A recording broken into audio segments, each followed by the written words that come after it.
Right, hello. I've just found something really remarkable on the internet. Something really strange. I, I I'm gonna read a bit of text there.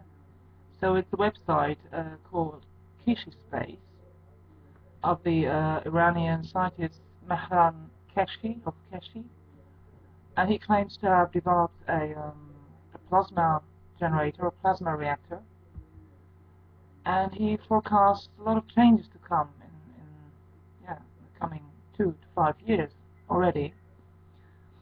So, in the interview, he was interviewed by some guy, and Kashi, the inventor, briefly explained the science behind the technology.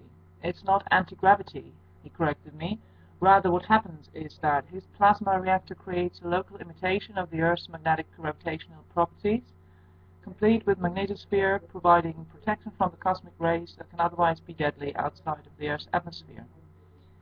Um, Existing craft, such as a 747, the plane, minus the wings, they get in the way, could serve as a transport shell once fitted with a plasma reactor. The spherical craft would be better. Weight is no issue. Number of passengers is no issue. And no specialized training would be required for the pilots of such craft.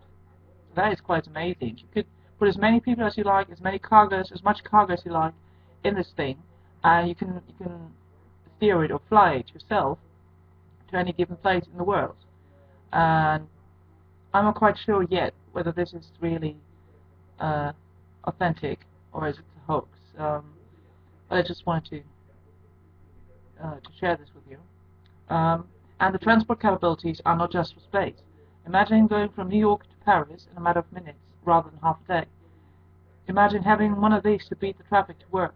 Imagine living in some remote location in the Alps powered by the same technology and commuting to Australia or to the moon.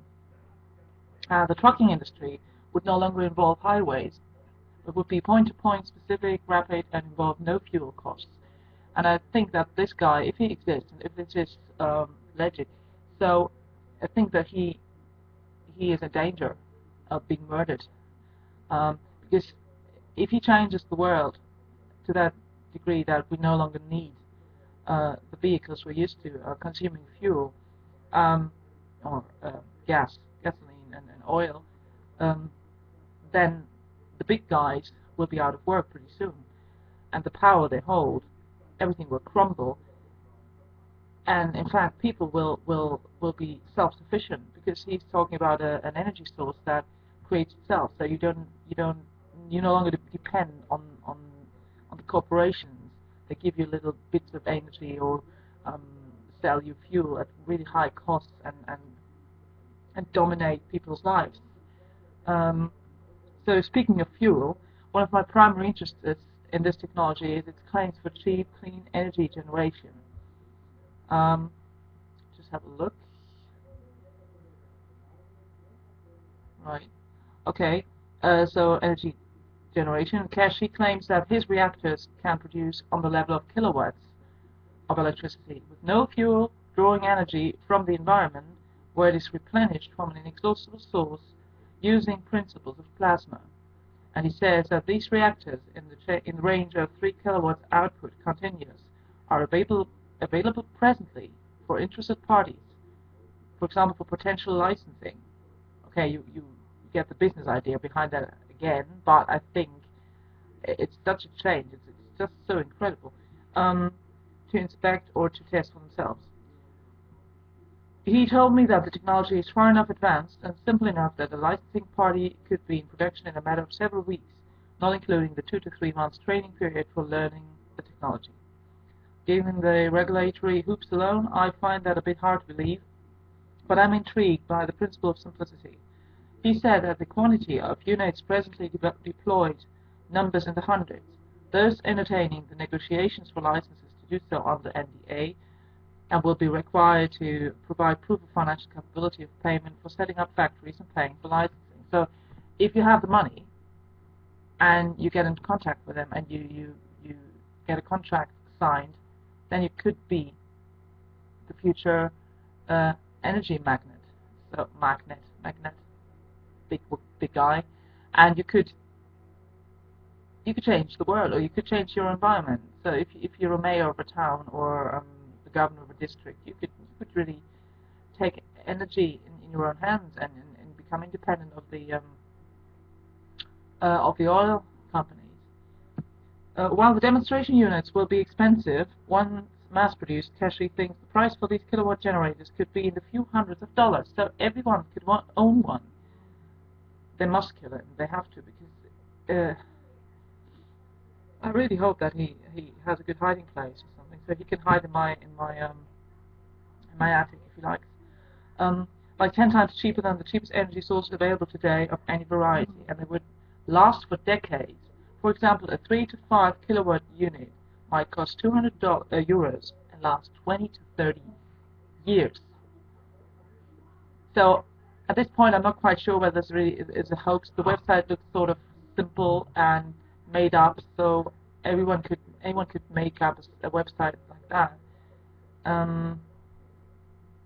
Yeah, it's made by some guy, but anyway, it's amazing. It's really amazing,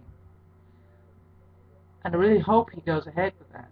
And he says he's got a demonstration unit ready in Belgium, which is really crazy, because Belgium of all places. Yeah. But let's see what this is going to turn into. So next thing, of course, is the Olympics. Less than a week now, and I'm really getting worried, and a lot of other people getting worried too.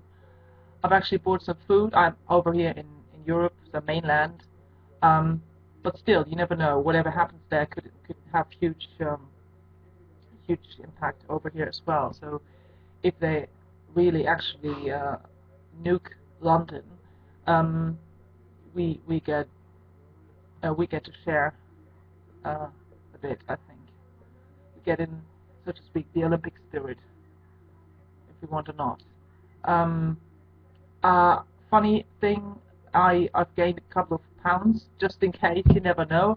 So I'm not that particular anymore of how many calories I eat. So I eat whatever I like, because you never know if shit hits the fan. Like I like this expression. So if this happens, 5 kilograms or 5 kilo too much of body weight will probably give you 1 to 2 weeks, in case you don't get any food at all, and the food you've got, stored food, will last you that much longer. So anyone worrying about dieting and shit, forget about it. Just eat what you want. Don't get fat.